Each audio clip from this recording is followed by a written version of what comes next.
សួស្តីនេះជារបៀបនៃការត filter មកម៉ាស៊ីនឆុងកាហ្វេទី1អានេះ filter របស់យើងយើងរៀបចំវាហើយដាក់បដូរដាក់អីចូលហើយបដូររបស់វាទី1គឺអានេះសលៃវាសលៃជាទូទៅសលៃវានៅខាងមុខគេបន្ទាប់មកបើសិនតែមានបដូរ2បដូរ3អីអញ្ចឹងទៅបន្ទាប់ពីសលៃមកវាមានអីផ្សេងអញ្ចឹងណាតែទី1គឺដល់សលៃហើយតាក់រត់គឺវាចូលមកបានឆ្លងកាត់សលៃតាក់រមណេចូលមកបានឆ្លងកាត់សលៃបន្ទាប់ពីសលៃមកបានទៅអីផ្សេងទៀតដូចជាខ្ជូងដូចជាអីផ្សេងទៀតអញ្ចឹងណាប៉ុន្តែទី1គឺចូលពីរមណេមកគឺសលៃនឹងឯងហើយអានេះក្បាលតរបស់វា connector របស់វាអាហ្នឹង connector របស់វាអាហ្នឹងសំខាន់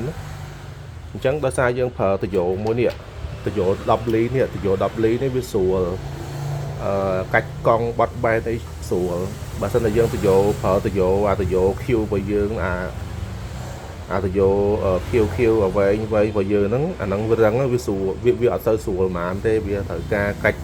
បត់បែនអីស្រួលវែងឆ្ងាយច្រើនបើសិនតែតយោនេះស្រួលទេចង់កាច់តាណាអីក៏បានស្រួលប៉ុន្តែបើសិនតែយើងចង់ប្រើតយោហ្នឹងតយោនេះគេហៅតយោ10លីតយោទុន10លីអញ្ចឹងយើងត្រូវមាន connector របស់វានេះ connector របស់វាហ្នឹងយើងសកតយោចូលមកក្នុងក្បាលនេះតយោ10លីហ្នឹងហើយអានេះ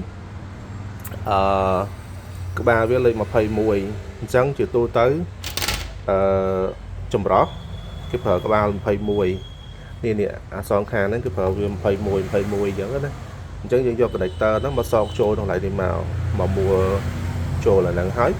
បានយើងយកតយោហ្នឹងមកសកចូលនេះចូលសកចូលអញ្ចឹងយើងយកតយោមកសកចូលមកសកចូលកន្លែងហ្នឹងមកបាទហើយចុងមកខាងទៀតនៃតយោហ្នឹងណាអាហ្នឹងយើងនិយាយពីខាងទឹករត់មកចុងមកខាងទៀតនៃតយោហ្នឹងយើងប្រើនេះយើងប្រើសុងអានេះសុងសម្រាប់សុងតយោជាមួយនឹងខាងនៅផ្ទះផ្សេងគឺប្រើអាតយោ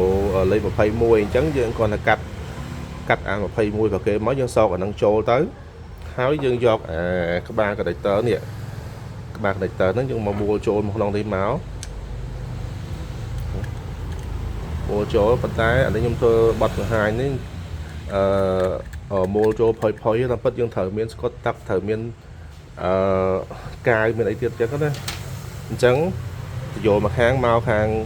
ចម្រោះយកមកខាងមកចម្រោះហើយទៅយកមកខាងទៀតកណិចទៅកាន់តាក់រមណេតាក់របស់គេអញ្ចឹងវាស្រួលចូលល្អទៅយកនេះយើងគួរតែមានឲ្យច្រើនទៅអានេះខ្ញុំកាត់វាប្រហែលជា2ម៉ែត្រតុកទេតែពិតស្គួរមានឲ្យវែងអញ្ចឹងណាទិញមួយដុំទុកមកសម្រាប់ពេលយើងត្រូវការប្រើអីក្បាលរមណេគេនៅឆ្ងាយពីតូបកាហ្វេពីតុកកាហ្វេវាស្រួលណាយើងមិនបាច់ទៅប្រើតយោ Q កាច់បាត់បែនអីវែងឆ្ងាយឯងប្រើតែតយោទៅស្រួលតណាក៏ដល់ដែរបន្ទាប់មកចុងមកខាងទៀតនេះធម្មតាម៉ាស៊ីនឆុងកាហ្វេដែលប្រើទឹករត់ណា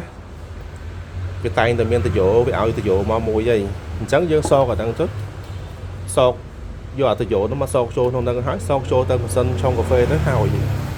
អាហ្នឹងគឺតែប៉ុណ្្នឹងឯងប៉ុន្តែត្រូវចាំថាដល់ពេលដែលយើងសកវាចូលមកដំបូង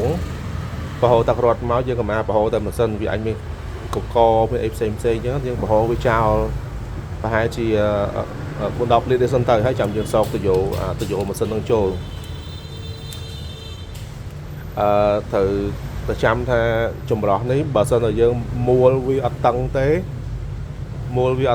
វាអាចជ្រាបតាមកែមនេះអញ្ចឹងណាយើងយកល្អយើងមួលវាអត់តឹងអានេះក៏ដោយក៏យើងមួលវាអត់តឹងដែរដាក់កាយដាក់អីតាមត្រូវទៅតែអញ្ចឹងទេយើងច្បាស់ទៅម្ដងទៀតហើយអញ្ចឹងយើងរៀបចំឲ្យហើយទៅអាក្បាលនេះយើងមួលវាអត់តឹងទៅអានេះអីយើងមួលវាអត់តឹងដាក់កាយឲ្យស្រួលទៅជៀសវាងទៅពី3ដង